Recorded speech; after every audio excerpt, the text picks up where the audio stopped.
Index যেটা সেটার উপরে বেস করে ডিএটাকে দিতে হয়, কেন্দ্র সরকার দিয়ে আসছে এবং রাজ্য সরকারকেও সেটা দিতে হবে, কারণ সেটা রোপা রুলস 2009 এক্সিস্টিং ইমলিউমেন্টসের মধ্যে সেই ফর্মুলাটা যেটা যেভাবে ইন্ডেক্স অ্যাভারেজ তৈরি হয় সেটাই দেওয়া আছে, সেই জন্য রাজ্য সরকারকে এটা মানতে হবে। এই এক্সটেন্টে সুপ্রিম কোর্ট আজকে এই রায় দিয়েছে। তার মানে যে 25% বা যেটা পার্ট আগে ইন্টারিম অর্ডার ছিল সেটা যেমন থাকছে, পাশাপাশি দিয়ে সম্পূর্ণরূপে দিতে হবে।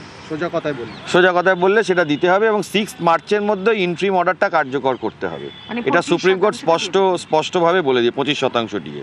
বিক্রম, এই কমিটিটা কি ঠিক করবে কি কত দিতে হবে এবং কখন দিতে হবে? হ্যাঁ, এই কমিটিটা পলিসিটাও ঠিক করবে এবং সেটা ঠিক করে তার ডিটারমাইন করে সেটা সুপ্রিম কোর্টকে জানাবে কিভাবে দিতে হবে, কারণ পুরোটাই আলটিমেটলি কিন্তু দিতে হবে স্টেট গভর্নমেন্ট এমপ্লয়িজদের, না দিয়ে বেরিয়ে যেতে পারবে না। এই মুহূর্তে নজর রেখেছি গুরুত্বপূর্ণ যে খবরের দিকে, আমরা বকেয়া ডিএ দিতেই হবে নির্দেশ সুপ্রিম কোর্টের। কতদিনের মধ্যে?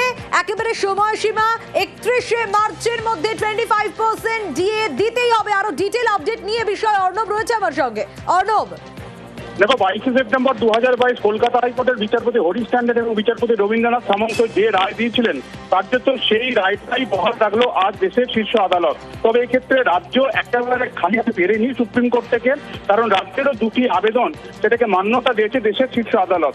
রাজ্যের আবেদনে বলেছিল ডিএ অর্থাৎ রাজ্য সরকারি কর্মচারীরা ডিএ তাদের মৌলিক অধিকার হিসেবে যেটা হাইকোর্ট স্বীকৃতি দিয়েছে বলে দাবি করছে, ডিএ কখনো ফান্ডামেন্টাল রাইট হতে পারে না। আজকে সুপ্রিম কোর্টও জানিয়ে দিল রাজ্যের এই আবেদনের মধ্যে বেশ কিছু যুক্তি রয়েছে, কাজেই মৌলিক অধিকার বলছে না সুপ্রিম কোর্ট, রাজ্যের আবেদন মেনে সেটা আংশিক মঞ্জুর। দ্বিতীয়, রাজ্য বলেছিল বছরে দুবার ডিএ দেওয়া নয়, বছরে একবারই ডিএ দেওয়া হবে। রাজ্যের এই আবেদনটা মঞ্জুর করেছে। এই দুটি জায়গা বাদ দিলে বাকি অংশগুলিতে কিন্তু রাজ্য সরকারি কর্মচারীদের জয় জয়কার। কেন? 2008 সাল থেকে 2019 সাল পর্যন্ত রোপা রুল মেনে যে বকেয়া দিয়ে যা সুপ্রিম কোর্টে রাজ্য সরকার নথির মাধ্যমে হিসেব দিয়েছিল প্রায় 41,000 কোটি টাকা, তাদেরকে এই রাজ্য সরকারি নজর রেখেছি ইতিমধ্যেই। মুখ্যমন্ত্রীর দয়াতে নাকি সমস্ত কিছুটা পাওয়া যায়। আজকে সুপ্রিম কোর্টও জানিয়ে দিল যে না, কোনো দয়া দাক্ষিণ্য নয়, এটা কর্মচারীদের অধিকারের মধ্যে পড়ে। 31শে মার্চের মধ্যে 25% মেটাতে বলা হয়েছে।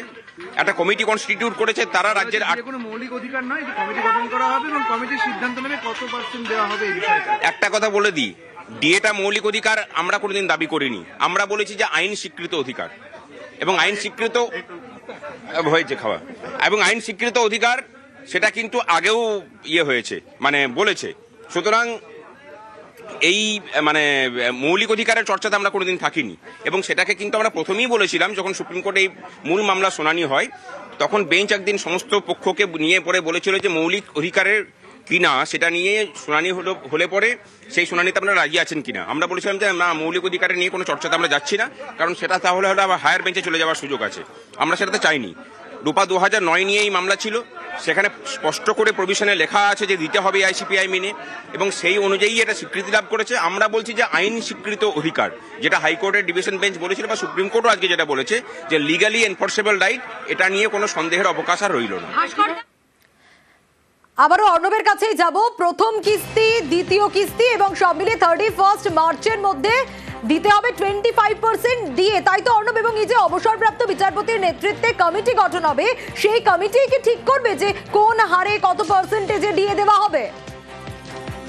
একেবারে কিছুটা তুমি ঠিকই বললে, কিন্তু এই কমিটি বকেয়া দিয়ে কিভাবে দেওয়া হবে, কতগুলো ইনস্টলমেন্টে দেওয়া হবে, কখন দেওয়া হবে, উইথ ইন্টারেস্ট দেওয়া হবে কিনা, যেমন 2008 সাল থেকে 2019 সাল পর্যন্ত বকেয়া রয়েছে রাজ্য সরকারি কর্মচারীদের এবং এই পিরিয়ডের মধ্যে যারা রাজ্য সরকারি কর্মচারী পদে কাজ করেছেন কিন্তু বর্তমানে তারা অবসর নিয়েছেন, ওই অবসরপ্রাপ্ত কর্মীরাও কিন্তু ওই ডিএর হকদার, তারা পাবেন। কাজেই সেই বিষয়গুলি নির্দিষ্ট করবে কিভাবে এই বকেয়া ডিএটা রাজ্য সরকারি কর্মচারীদের দেওয়া হবে সেটা নির্দিষ্ট করবে এই কমিটি এবং সেই কমিটি নির্দিষ্ট করার আগে 6 মার্চ যে প্রথম ইনস্টলমেন্টে টাকা দিতে হবে বকেয়া দিয়ে, সেটা আজকে সুপ্রিম কোর্ট রায় স্পষ্ট করেছে। দ্বিতীয় যে বিষয়, 31শে মার্চের মধ্যে দ্বিতীয় ইনস্টলমেন্ট দিতে হবে। বলা যায় 31শে মার্চ দ্বিতীয় ইনস্টলমেন্ট দেওয়া থেকেই কমিটির আসল কাজটা শুরু হচ্ছে এবং মে মাসের 15 তারিখে ফের এই মামলা শুনানির জন্য আসবে এবং সেখানে সঙ্গে থাকো।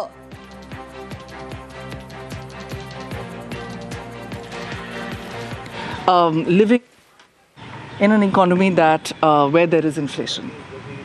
So, Ma'am, just Ma'am, one 25% question. interim order was given earlier. By what date that amount needs to be paid to the employees?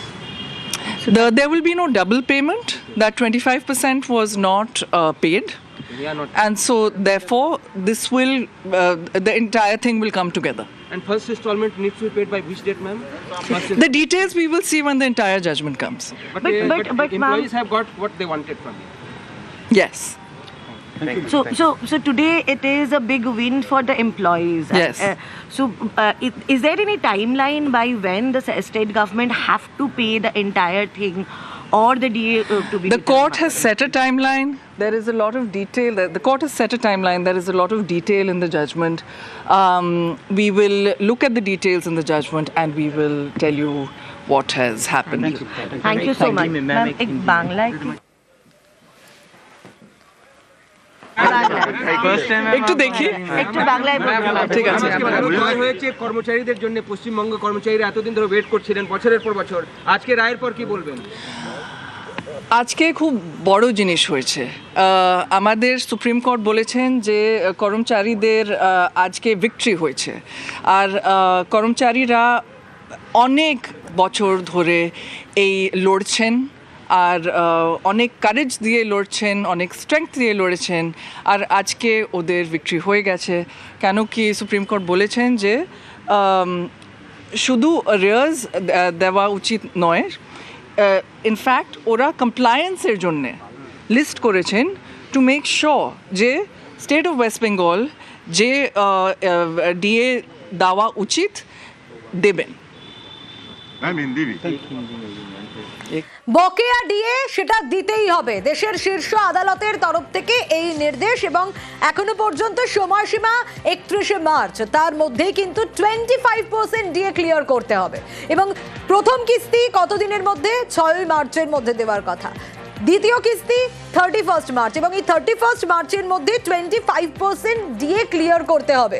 অবসরপ্রাপ্ত বিচারপতির নেতৃত্বে কমিটি গঠন, এবং সেই কমিটি ঠিক করবে যে কোন হারে ডিএ দেওয়া হবে, এবং মে মাসের মধ্যে বকেয়া ডিএ মেটানো নিয়ে রিপোর্ট।